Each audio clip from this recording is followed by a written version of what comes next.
The scene that started it all for How to Train Your Dragon. When Hiccup first meets Toothless, the 2025 live-action remake needed a setting that felt both dangerous and magical. They chose Tollymore Forest Park in Northern Ireland, and honestly it feels like you've stepped right into the fantasy world of Berk.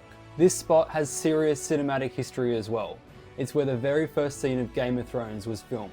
If you visit, start at Follies Bridge, one of the most photographed spots in the forest. It's a short walk from the main car park and looks especially magical in autumn when the leaves turn golden. From there, follow the River Trail Loop, which takes you deep into the forest and hits several filming-worthy backdrops. Tollymore isn't just a film set, it's a full-day adventure. Pack a picnic, wander the trails, and by the time you leave, you'll know exactly why they chose it for Hiccup and Toothless's first meeting. This is Real Wanderer. Follow for more real film locations and how you can see them yourself.